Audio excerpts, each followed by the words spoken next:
Welcome to this session. This is the title of our session, Proposed 1915C ID Waiver Changes, so I hope you're in the right room. If you're not, it's not too late to escape, but once we start, the doors close and you're stuck in here. So, all right, everyone's in the right place.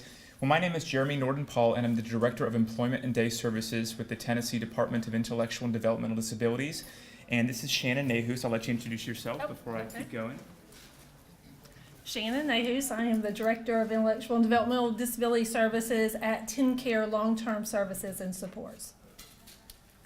And so we have some good stuff to share with you today, but real quick, a show of hands. How many of you work at a provider agency, ISC or provider agency? Okay, advocate, self-advocate, anyone? Family member? Okay, other? Okay. Seems like we got a pretty good mix, and so what I'm going to do is try to present this information in a way that makes sense to everyone. But of course, if you have any questions at all, we'll have some time at the end for Q&A, but then our contact information will also be up here, so you'll always know how to get a hold of us. And so real quick before I get started, I wanted to do a quick history trivia pop quiz. Does anyone in here happen to know the origin of the term waiver? We talk about it a lot. We talk about waiver changes and all that kind of, yeah, go ahead. So it's a waiver because it waives the requirement that you receive services in a care facility. Exactly. It waives the requirement that you have to receive services in a facility. So you may have known this and you may not have known this, that prior to 1991, if you wanted to get services from the federal Medicaid entity, you had to be living in an institution. So if you wanted to receive any of those Medicaid services at all. And so it's a good thing that since then we've changed the requirements, and so states essentially have a waiver that waives that requirement and allows people to choose and receive services in their home and community. So that's a good thing. So we're going to talk about some pretty significant proposed changes to the employment and day services administered by DIDD in the 1915C waivers. And we'll go ahead and get started.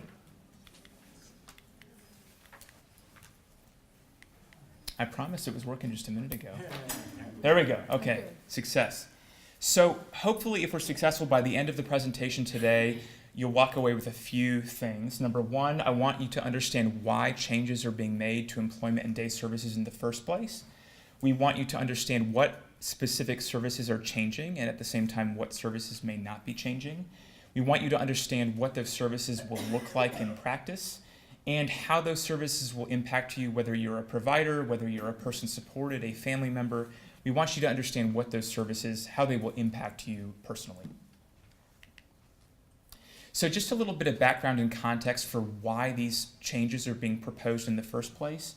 As you may know, Tennessee is an employment-first state, and that really took a turn upward in 2013 when Governor Haslam signed Executive Order number 28 declaring us an employment-first state. But what you may not know is actually we were, if not the first, one of the first states in the country to have an employment-first statement or policy or mindset. So back in 2002, I don't know if it was a policy or a statement or a policy that said we're an employment-first state. And obviously putting something on paper like that doesn't automatically make you an employment-first state. So it wasn't another 11 years until we really started building the momentum around employment first. But it has been a while that we've been part of this employment first movement. And over those years, we've made a lot of changes, some of them small, some of them more significant, to the way that services are provided and the way that employment services are funded. But the problem is that if we look at the outcomes, if we look at the data, that not a whole lot has changed. And you'll see on the next slide, I'm going to show you a couple of data points, but really the number of people who want to work, who are working, who receive services as part of our waivers has not substantially increased over the last several years. And that's a problem. If we're expending time and energy and resources and creativity and innovation to make changes, we want to make sure that we're seeing the outcomes to show for it. Employment first means what? Thank you so much. I got a little ahead of myself. I spend so much time talking about employment first that I don't stop to think. So employment first is this idea that everyone is capable of working and that it should be the first and preferred options for all people with and without disabilities. And so this doesn't mean that someone has to work. It doesn't mean that I'm going to ever try to force somebody to work. It's not about that. It just means that we're going to fight like heck to make sure that every single person, regardless of their ability, has the opportunity to choose work if that's what they want. Thank you. So I mentioned data points. This says 14%. It's actually up to about 16.5% currently, but still in that same ballpark. That's the percentage of people who receive services from DIDD who are currently employed in competitive integrated employment. Competitive integrated employment, CIE, means that someone's working in the community with people with and without disabilities at or above minimum wage. So it's around middle of the road. You know, there are some states that are lower than that, some states that are higher, but the issue is that it's stayed pretty flat over the last several years. We haven't seen significant increases. In the last year or two, we've seen a modest increase in that percentage, but not nearly as high as we'd like it to be, especially when you compare that with this second data point, which shows that of all of the people receiving services under our waivers, that about 1 in 3 of them who is not working wants to work. So that means that there are literally thousands of people supported by DIDD who want to work but are not working. And so we have to ask ourselves the question, are we going to keep doing more of the same that we've been doing for years, or are we going to do something different? And so these proposed changes that we're sharing with you today are part of the answer to that question, which is that yes, we need to do something different, and this is part of the solution that we propose to do different to make sure that people have access to employment, among other things. So a little bit more context, some of the other challenges that we're facing, and if you're a provider, you know these challenges very well. So if you're looking at day services, especially community-based day, you know about the 6-hour rule. Anyone in here ever heard that before? 6-hour rule? Raise your hand real quick. Okay. It's usually muttered under your breath, but the 6-hour rule basically means that in order for a provider to be reimbursed for the day services they provide on a given day, that at least 6 hours of total day services has to be provided. So if 5 hours and 45 minutes is provided, the provider cannot get reimbursed for that time, which of course is an issue when you need to keep the lights on and pay your staff and keep your business operating. And so that's been a real challenge both for the provider but also for the person supported, who may or may not want to receive 6 hours of service on any given day. They may want 1 hour or 2 hours on a given day. We've also seen that the supported employment reimbursement rates, while they are somewhat higher than the community-based rate and the in-home day rate, are not high enough to truly incentivize providers to build the infrastructure and hire the staff to truly pursue those outcomes for people. So we are realizing that those rates aren't high enough. On top of that, there aren't really great pre-employment services for folks. So if someone says, I'm not really sure if I want to work, and even if I do want to work, I'm not sure where, I don't know what my employment goals are, I'm not really sure of any of that there isn't really a good reimbursable service in our waiver for that to happen. It doesn't mean it doesn't happen. It doesn't mean that folks don't pursue that, but there hasn't been a good option up until this point. And also, one of the requirements in our policy, which you probably know, is that if someone has in-home day on their cost plan and they get any amount of service in their home as part of in-home day, with a couple of exceptions, that becomes the service that gets paid on that given day. And if you're a provider, you know that causes some issues and ends up discouraging further participation in the community and employment. It doesn't mean that folks don't get out. It doesn't mean that they're not pursuing their goals. It just means that there is further discouragement and disincentive for those things to happen. Okay, and just a little bit more context for you before I hand it over to Shannon to explain what the proposed changes are. If you look at where our resources are being spent, right? So we have a limited amount of resources. We're a government entity. We have to make sure that we're spending taxpayer dollars in the most effective and efficient way possible. So if you look at where they're actually currently being spent, only 28% of supported employment dollars are being spent to reimburse services that are being provided. And I know that sounds a little confusing, but that basically means that only 28% of that money is reimbursing a job coach's time to actually be providing a service to someone on the job directly or indirectly. And so that means that 72% of that funding that is currently being provided is going toward not going toward a direct service. And so this doesn't really impact the person supported so much, but what you can see here is that there is a lot of money being spent that could potentially be used elsewhere. So this 72% here is money that could be invested in pre-employment services. It is money that could be invested in quality incentive payments. It could be money being spent on higher reimbursement rates for providers There's a lot of other ways that could be spent, but that's one of the things we realized is that not all funding was going toward actual service. So I think that's the last slide I have, and I'm going to hand it over to Shannon for a few minutes to talk about what the proposed changes are. Thank you, Jeremy. And like Jeremy said, we have had employment and community inclusion in our state for as long as I've been in the service delivery, which has been 25 years. And so we've had that, but we are building upon what we have had so that we have more opportunities, that we have improved the service delivery, some of that pre-employment that Jeremy talked about. One of the changes is aligning with the federal home and community-based settings rule. If you were in the keynote with Joe Macbeth, he referenced that, but that is ensuring that services are in non-segregated settings.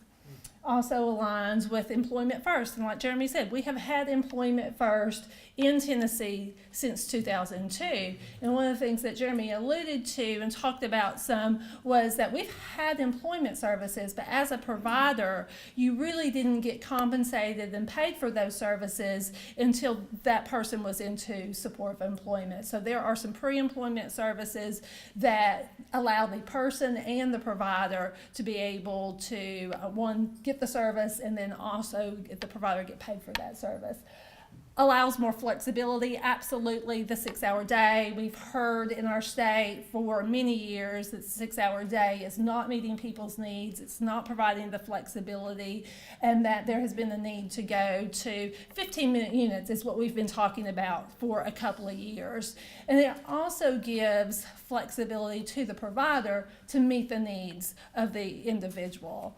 And to be able to get paid for services. There's certainly situations where providers have provided 5 hours of service, 4 hours of service, and it doesn't meet the requirements and they don't get reimbursed, and that cost is out. They've paid for their staff. So this allows the provider to get paid for the services they have provided. Oh, did I go the wrong way? Okay. All right. And this is really exciting, the ability to use your home as a base. So there's a new service that we're going to talk about today.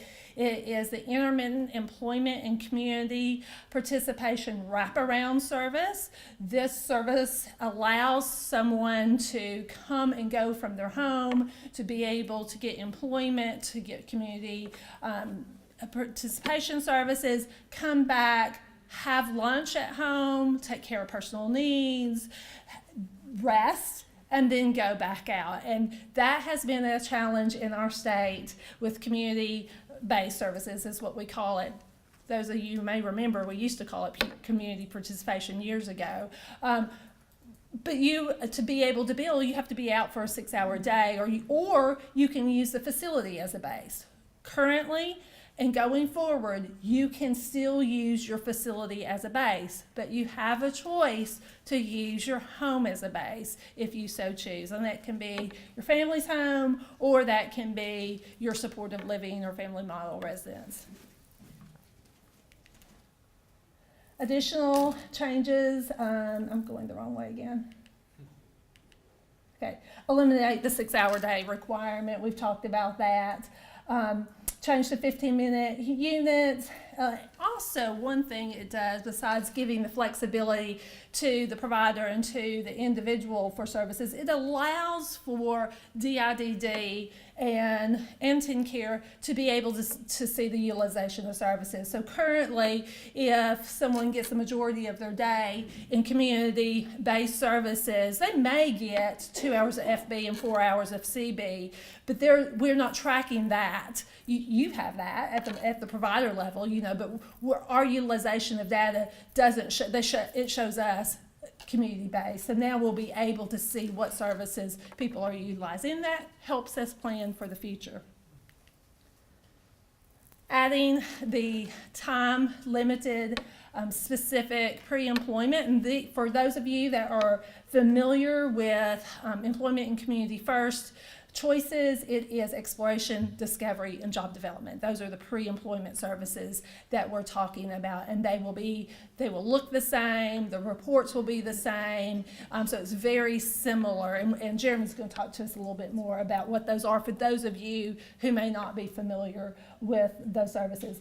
Utilizing a rate structure that aligns with policy, with state policy and goals. That's really talking about, we still have facility-based, but facility-based services aren't incentivized as much as employment, and that has been a fact in our state for years. The employment rate has been higher, and the community participation, community-based rate has been higher than facility-based because we're incentivizing those outcomes that we desire. This is really kind of a new concept. Maybe in our state, we do it in employment community first, but it's incentivizing best practice job coaching methods, and this is really talking about fading. So if you have a person that works in the community, the more that they work without a job coach, the higher rate that job coach gets for when they do provide job coaching, and Jeremy's going to talk about that a bit. So it really encourages that fading of paid supports. The first thing that we're proposing doing, is to establish separate service categories, and that might sound kind of simple or logical, which it is, but the way that it currently is everything is sort of lumped under one giant category of employment and day services, and that's challenging from a variety of perspectives, but it'll be good to have multiple different service categories. I won't read them all to you, but you can see them up there. You've got employment, community, wraparound, facility, etc. And so these will all be separate services that can be billed in 15-minute increments. And so, as we've insinuated a couple of times, the 6-hour requirement will no longer exist. And so instead of providers being reimbursed at a per diem, per day, 6-hour basis, it'll be done in 15-minute increments. And so there's no 6-hour requirement to bill on a particular day. And so this means that a person could get 30 minutes of service on a day if that's how much they want and need. They could get 10 hours of service on a particular day. It really doesn't matter. There is still the 60-hour limit within a 14-day billing window, so it's still important for the person not to go beyond that limit. But within that billing window, there's a lot of flexibility in terms of how and when services are provided. So that's a really good change. If we take a look at the community-based services, not a whole lot of change there. The name is changing, so instead of being called CB Day, it'll be called Community Participation. So it's just a little bit more descriptive of what it actually is. The definition and requirements of it aren't substantially changing, and even if you look at the rates, they're identical to what they are now. If you took the current per diem 6-hour rates and you divided it into 15-minute increments, it comes out to be the same. So really not a whole lot to discuss there. The major change being that there's a lot more flexibility in terms of how much of this service a person chooses to receive. We've mentioned the pre-employment services a few times. Shannon mentioned that those are exploration, discovery, and job development, and we've probably said this a few times, but I think it bears repeating that exploration is a service that someone can choose to use if they're just not even sure if they want to work. And we know that's the case for a lot of folks. So if they say, I'm open to exploring my community, I'm open to exploring the idea of working, but I'm not confident yet that I want to pursue it definitively. So there is a service modeled after the ECF Choices service called Exploration. And if someone completes the exploration process and they decide, I would like to continue pursuing employment, maybe make some employment goals and figure out where I want to work and what sort of work I want to do, that's what discovery is for. It's to discover more about yourself. It's about discovering your personal genius, what you're good at, what you struggle with, what you'd like to grow in, and figure out ultimately what your employment goals are. And then if a person decides, through discovery, these are my employment goals, this is where I want to work, this is the sort of stuff I want to do, then there's something called job development, which is actually the process of getting the job. And I've been a job developer. I know that many of you in here have been job developers. That's the art and craft of actually helping someone get a job in the community. So these are all services that currently do not exist in our waiver system as reimbursable services that will exist if these proposed changes go through. And so I kind of covered this mostly already. This just gives it a little bit more detail. So it's paid on an outcome basis. So even though it might take an average of 40 hours to complete exploration, for example, there's no actual requirement that that's exactly how long it needs to take. It could take 30 hours for some folks and 50, 60, 70 hours for some people. But it's an outcome-based payment, and you're probably familiar with that because you have worked with vocational rehabilitation, and that's how they operate, and that's also how ECF Choices operates with its pre-employment services. And so you'll see the amounts here. You don't need to pay too much attention to the budgeted budgeting 750 people. That's not to say that only 750 people can access these services or only 900 people can access discovery. It means that when we were planning out these proposed waiver changes and we were needing to keep it a cost-neutral process, we need to essentially predict how many people do we think might use this in the first year. But honestly, if 1,000 people decide they want to do exploration, that's okay. We just had to put these numbers here as part of a planning tool. And so this is just more of the same information about job development. Again, it's modeled after the options that are already available to ECF Choices providers. Remind me, of the providers who are in here, how many of you are also ECF Choices providers? So a fair amount. So you're familiar with how that operates. And one of our goals is to make these services as closely aligned as possible, which has a lot of benefits, including minimizing confusion and just having to operate in two different worlds. And you'll see that job development has 3 different levels of outcome payments depending on someone's level of acuity, level of need. Another thing that I want to mention here is that exploration and discovery are services that are not currently available through vocational rehabilitation. So those services will be immediately available to people who choose it through our waiver. However, job development is a service that is typically available to people through vocational rehabilitation.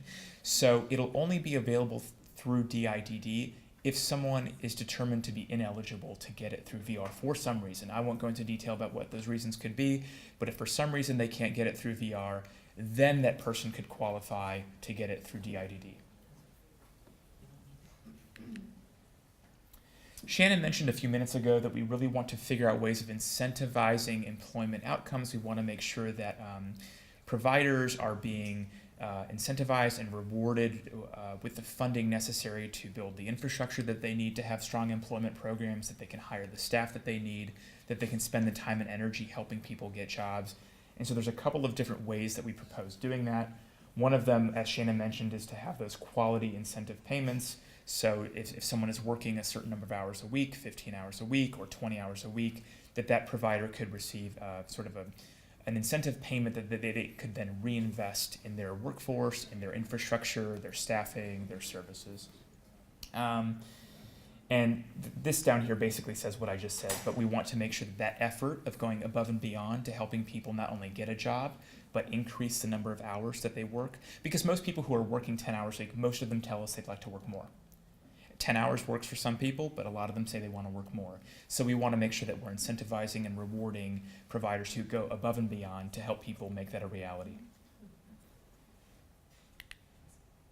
And this is more detail. Shannon mentioned these figures. The base tier is for people who are working between 15 and 19 hours a week.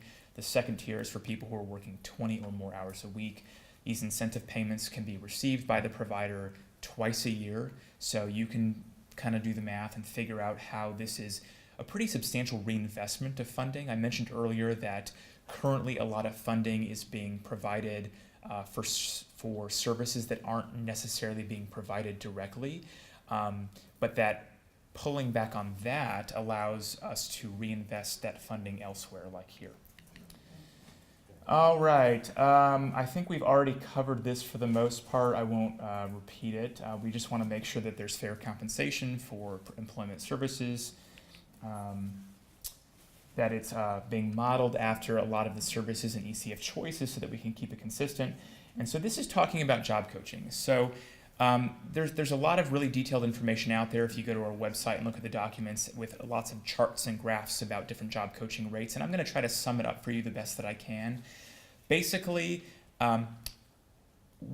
we are going to provide job coaching hourly reimbursement, or I guess quarter hourly reimbursement for helping someone directly on the job site or indirectly not on the job site. That's job coaching. But it's expected that fading can and will occur for each person, and it looks different for everyone, and fading being that the job coach is needed less and less and less to help that person be successful and independent on the job. And so the basic idea is that the more a person is able to be independent, the more that a provider is able to fade away the job coach support, the higher the reimbursement rate. So if the job coach is still providing a lot of support on the job, that's okay. They'll still get reimbursed for that time. That's important.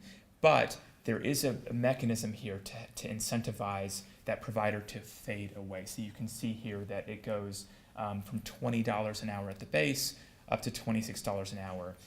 It also recognizes that depending on someone's level of need, that fading looks different. So we're not expecting someone with a high level of need to have the same fading pattern as someone with a lower level of need when it comes to job coach support.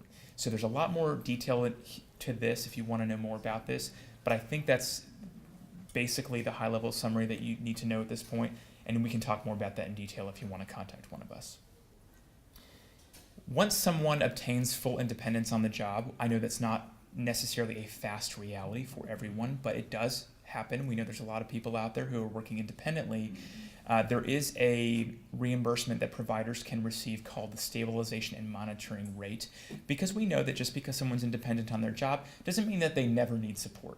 It doesn't mean that they might not need a check-in here and there, or someone to meet with them and their manager, or maybe they have they had a rough work shift and they want to chat with someone about it. And it's really not a lot of support, but providers can receive this monthly stabilization and monitoring payment to basically make sure that they're meeting the minimum check-in requirements and that they're essentially on call to help if anything should happen that they're needed for. So there's that. It's similar to what used to be called follow-along, if you're familiar with that concept. All right, so this goes back to a point I made earlier, which is that a lot of supported employment funding is currently being provided for services that aren't necessarily being provided. And so one of the big proposed changes here is that is eliminated. So that means that providers are only going to be reimbursed for services they provide. And I want to reiterate that doesn't have to be a direct face-to-face, I'm at your job site or with you in the community necessarily. There are also lots of indirect ways that we can support people, whether it's through technology or otherwise. There are a lot of indirect ways that we support people. But the fact remains that in order to be reimbursed for a service, that service actually has to occur. And again, that redirects funding to other areas where it's desperately needed. Okay, so small group supported employment. The change here is that currently small group employment can be between 4 and 8 people in a group. And under the proposed changes, that'll be reduced to between 2 and 4 people. So 2 people, 3 people, or 4 people in a group, but groups of 5, 6, 7, or 8 will not be a reimbursable service. And then the reimbursement rates for the provider will depend on how large that group is. So currently, the small group service is between 4 and 8 people, 4, 5, 6, 7, and 8. Small group will still exist as a service, but it's shrinking the size of the group. So a group can be 2 people, 3 people, or 4 people, but it can't be any bigger than that in order for it to be a reimbursable service. It can't be 5, 6, or 7, 8. And frankly, there aren't a whole lot of folks in Tennessee right now who are part of groups of 5, 6, 7, or 8, but those who are being impacted by this change have already been notified, and are developing transition plans to make sure that they're either going to work in a smaller group or maybe even consider individual employment. All right, I think this is where I hand it back over to Okay, Shannon to all talk right. about the wraparound. Good. Thank you. Thanks, Jeremy. So one of the new services that's really exciting that we're adding to give flexibility is the intermittent employment and community participation wraparound. So this is the service that allows a person to be able to come back to the house, to have the person needs taken care of, to rest, to have meals. And so I know many of you have done meals at the park for years. You have gone to restaurants for meals. You have, because you weren't having a natural place to go. So this allows for the person to have a natural place to go and for the provider to be compensated for the time and the support and the service that is being provided. So it's really an exciting change. The service is allowed on any day that employment or community participation services are provided. It is not allowed on the day that facility-based is provided, because you can use if you choose that service, you can use your facility as a base. So at least 2 hours in the community, either in employment or in community. So you can have 2 hours in employment, 2 hours in community participation, or 1 and 1. And it can be before, after, during, it doesn't matter. We worked with the provider community, and we started out saying that was in between. We got some feedback, and so we've landed at it can be at any point in the day, and this gives that information. And so this is the same rate as the in-home day. This service is replacing in-home day. So people that receive in-home day, those people that are of retirement, that get in-home day, that go out and they get community participation, sometimes they get facility-based, and they get in-home day on another day, they will now have the ability for the intermittent wraparound service. That everyone has the opportunity to use this service. For in-home day currently, it was just a specific population. You either had to be a retirement age or you had to qualify for medical behavioral reasons. So now everyone can use this service, and the rates are the same currently as the in-home day rate.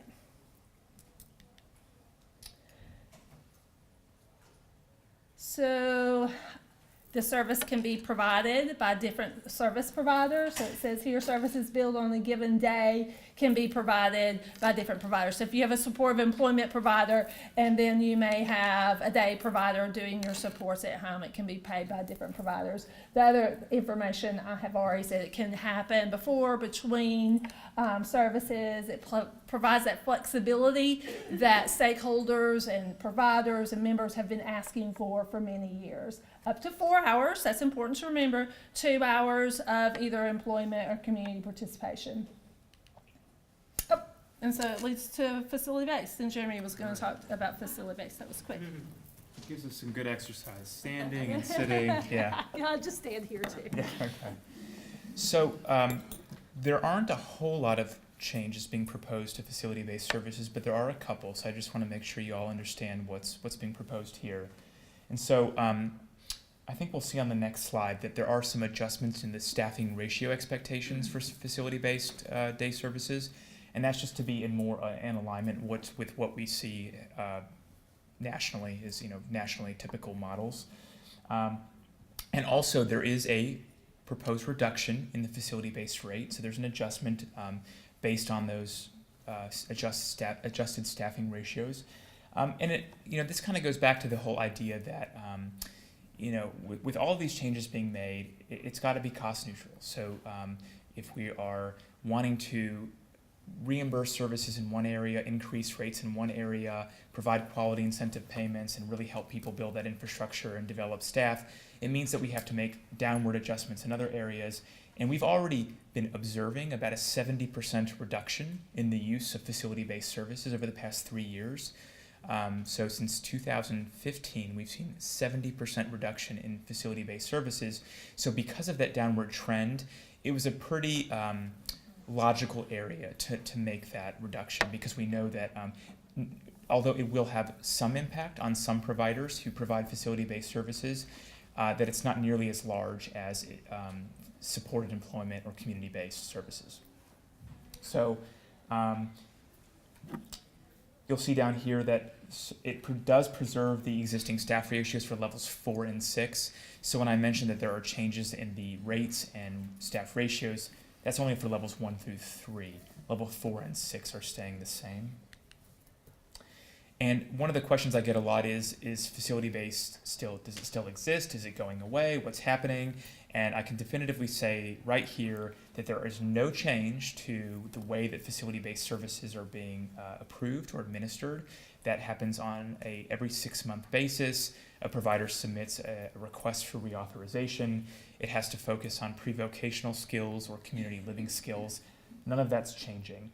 And for people who do choose to continue using the facility as a base to come and go, to use the restroom, to eat, or whatever, that is still an option, but our hope is that more people will consider using their home as a base because it's more convenient, it's more comfortable, it's more familiar. It's what most people without disabilities do when they want to eat lunch or use the restroom or change. So, but I do want to make that clear that the actual service is not changing.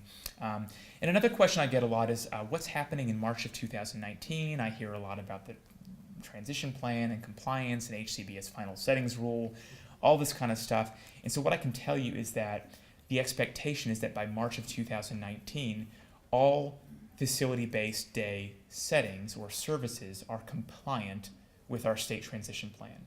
It doesn't mean that all facility-based services are disappearing in March 2019. It means that they need to be compliant, and that varies by provider, what that looks like. So if you as a provider have any questions about what that means or what that looks like, feel free to contact me and I can help explain. So this is what I just mentioned. These are the staff ratios and rates for the different levels. You can see that levels 1 through 3, we're proposing a change there, but that they would stay the same for levels 4 and 6. And now I'm going to sit back down and let Shannon take us home. That is very exercising. Yeah. Yes, it is. So the next service is a new service, and it is a homebound service. And this is addressing those folks that currently get in-home day that have exceptional medical or behavioral support needs that would be considered homebound and would not be able to get out into their community for at least 2 hours a day. This is going to be a very small population of the individuals who currently receive in-home day, but we do understand that there are some individuals that would need supports in their home as a substitute to a day service. So there is a residential one and there's a non-residential. So the residential is called a residential special needs adjustment. So you're all familiar with the current residential special needs adjustment, $35 a day. It's tacked onto your residential rate. This residential special needs adjustment homebound is a rate adjustment as well. It does not replace the $35. It is for a different reason. It is for that individual that will not be receiving homebound services because of exceptional medical or behavioral. Those folks that have retirement, that are home and using in-home day for retirement reasons, they're not in this category for exceptional medical and behavioral. So then the other side of that are for a very small number of individuals in our state who get in-home day outside of residential in their family's home. So that service is going to be a service because there's not a residential rate adjustment for that. There's no residential service if you live in your family's home, and it is called non-residential homebound support service. The rate is the same as the current in-home day rate. There is a process and criteria to be able to be approved for this service.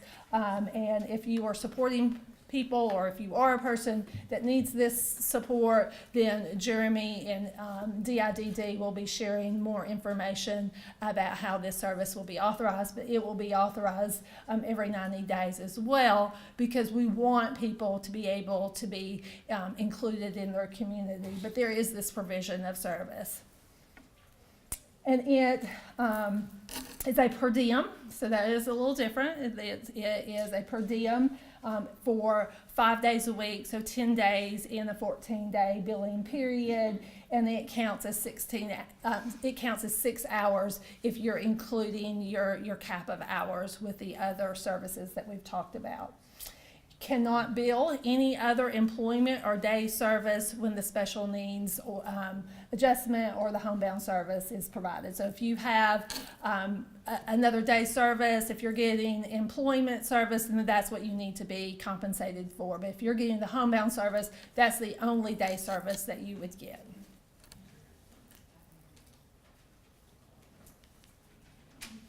So the payment of services will be in this sequential order, again, incentivizing policy goals, outcomes that are desired. So employment individual would be paid first. So if you're thinking about your PCP portal, your provider portal, and going in, these are the services that are going to be provided in this priority order. Paid individual support of employment, then small group, then community participation, then the intermittent community wraparound, facility-based, and then residential special needs adjustment. So there'll still need to be that collaboration when there's multiple providers of the provision of services. So it kind of brings us close to the end of our presentation, and just want to highlight the reasons for the changes and along with policy goals. So increased integrated employment and community participation. These services were designed with that in mind to take us to the next level. Increased community participation along with employment, using your home and your home neighborhood as a base. Kind of what Joe McBeth talked about earlier today, taking that next step to make the community not an outing, to really make it as a part of that person's life. Flexible scheduling for the individual, and further advancing the home and community-based settings rule, inclusion for all, non-segregated settings. That's what we're all have worked for years. The next steps, so the public posting, we posted for public comment on Friday, May 18th, this past Friday. That will be available on the DIDD website. I'm going to have the link up here where you can get this presentation, the summary paper, and information along with the actual waiver amendments. But that will go for 30 days. So the public comment period ends at 4:30 p.m. on June 18th. So we encourage you, at minimum, you can go into that link and there is a good summary of these are the proposed changes. And if you read those and you go, I get that, I understand that, but if you want to dig deeper into the waiver documents, they are there on the DIDD website. Submission date, our target submission date is July 1st to CMS, Centers for Medicare and Medicaid Services, and then our target date of implementation is October 1st. So I know I had received a question earlier in the hallway about when the implementation date was. When we were doing provider forums in January and February, there was a target date of July, but it is certainly not July 1st. You will now start hearing DIDD, you will start hearing from your regional offices more information about how this will be implemented. So the target implementation date is October 1st. Here's the resources posted on the website is the PowerPoint, a summary paper. If this is new to you, I encourage you to read the summary paper. Read it before you read the waivers. The waivers are, I don't know, they're 400 or 500 pages. So read the summary paper. And then if you want to get more information, you can go to the waiver amendments. The definitions for all the new definitions for the new services. So if you really want to understand more what exploration is, what the quality incentive payments, those service definitions, and staff qualifications are listed on the website. There's a FAQ that Kara put together with the department. It is to be used for you and to be used as talking points. She also has some talking points as you talk to, if you're a provider, as you talk to people you support, or if you're a support coordinator, so that you will be in the know as you explain to people that you know that will be interested in these services. So there's the website. All right, Jeremy, I'll hang back for a few minutes and answer any questions you may have. Thank you so much.